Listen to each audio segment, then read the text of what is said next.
सूर्यकोटि समप्रभ निर्विघ्नं कुरु मे देव सर्वकार्येषु सर्वदा। स्वागत है आपका दिनेश कुमार, कक्षा 10वीं, विषय गणित। हम जो अध्ययन कर रहे हैं समरूपता, सिमिलरिटी, जिसमें हम समरूपता के बारे में कुछ अध्ययन किया। आइए आज हम एक प्रमेय पढ़ रहे हैं, आधारभूत आनुपातिकता प्रमेय या थेल्स प्रमेय। ये जो प्रमेय त्रिभुज में सर्वप्रथम यूनान के प्रसिद्ध गणितज्ञ थेल्स ने इसको प्रयोग में लिया था, उपयोग किया, तो इस कारण इसका नाम थेल्स प्रमेय भी हो गया है।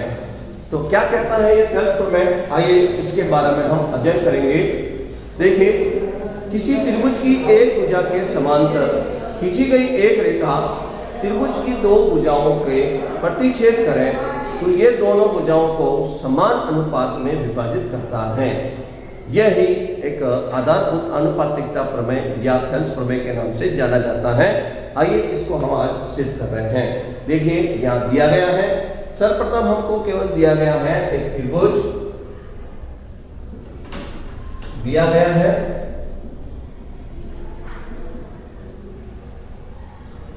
त्रिभुज ABC में DE समांतर BC। यहां भुजा AB और भुजा AC पर बिंदु E लिए गए और उसको B और E को मिलाने पर DE समांतर हो गई है BC के। हमको सिद्ध करना है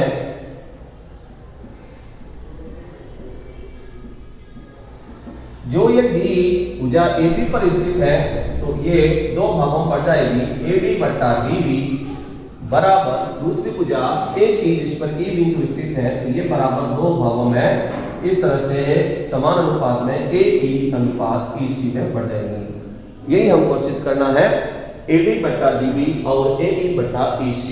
इसको सिद्ध करने के लिए हमने यहाँ कुछ रचना की है।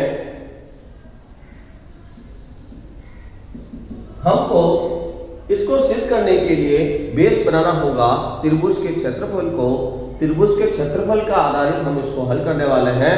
तो त्रिभुज के क्षेत्रफल के लिए हमने यहां कुछ रचना में इस प्रकार काम किया।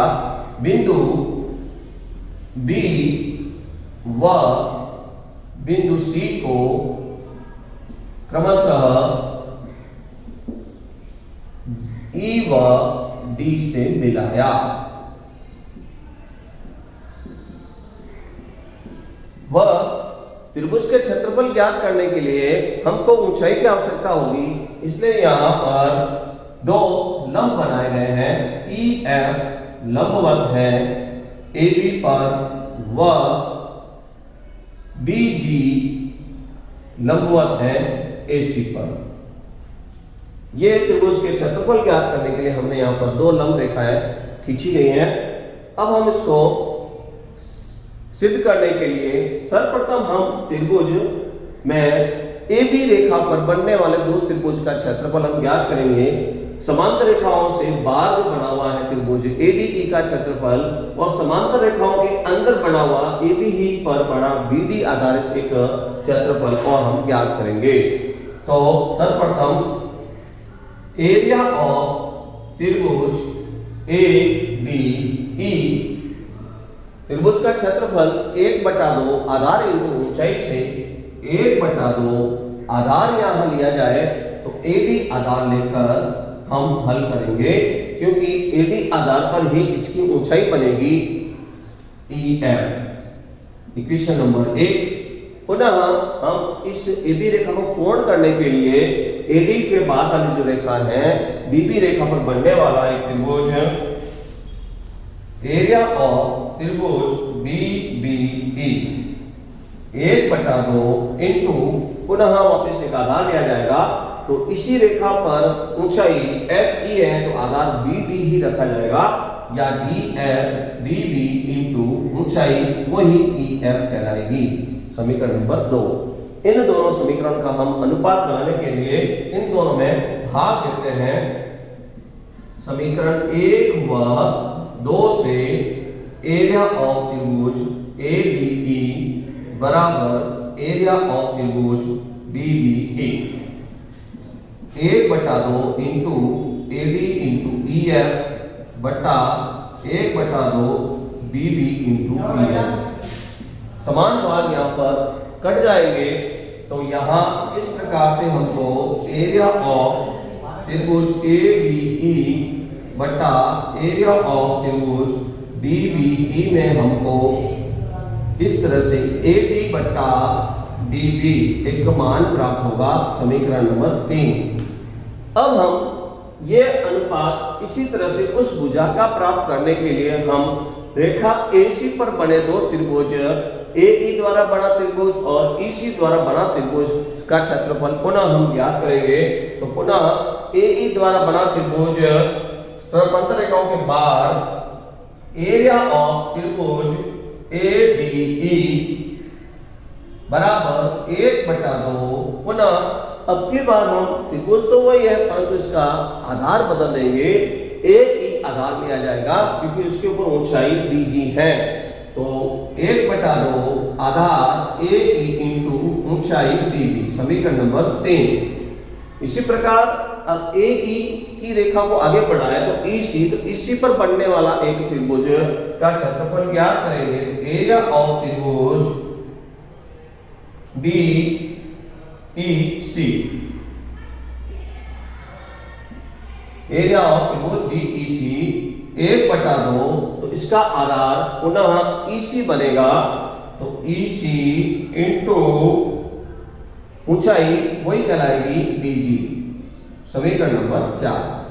जो रेखा AB था, AB पर बनने वाले त्रिभुज के क्षेत्रफल के लिए ऊंचाई EF काम कर रहा है और जो रेखा त्रिभुज की भुजा AC है उसके ऊपर स्थित ऊंचाई DG व्यक्त करेंगे। तो समीकरण 3 और 4 से,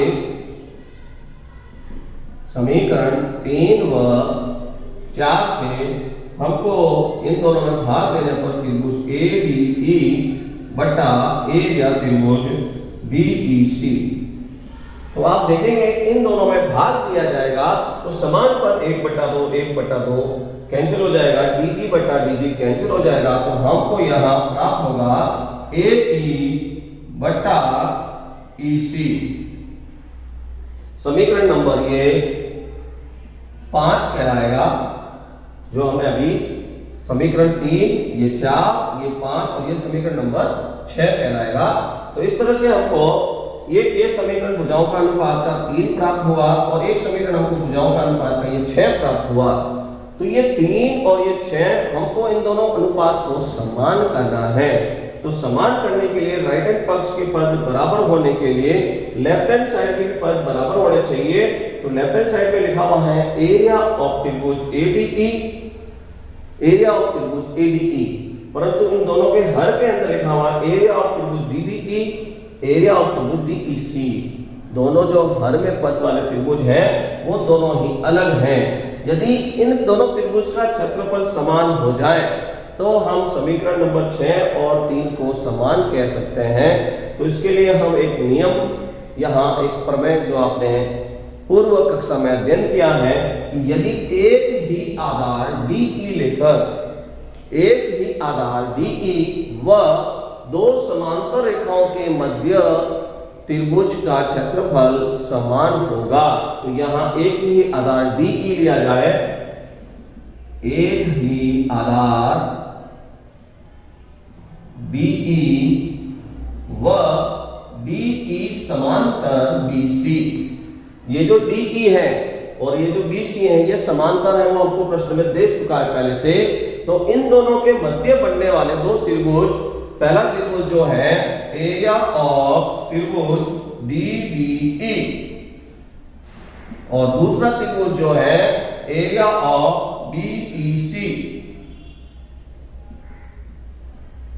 दोनों का आधार समान BE, दोनों एक ही आधार और समांतर रेखाओं के मध्य बन रहे हैं, अतः ये त्रिभुज के क्षेत्रफल समान हो जाएंगे।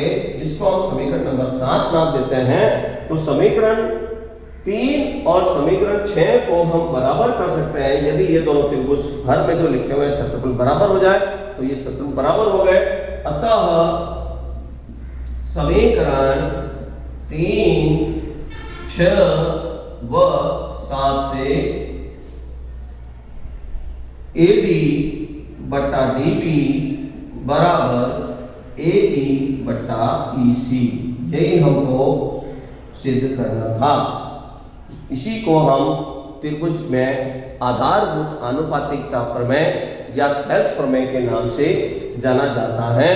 इसके मुताबिक किसी त्रिभुज की एक भुजा के समांतर खींची गई रेखा त्रिभुज की शेष दो भुजाओं को प्रतिच्छेद करें तो ये दोनों भुजाओं को समान अनुपात में विभाजित करती हैं, जिसको अभी हमने यहाँ पर सिद्ध किया है। देखिए समझकर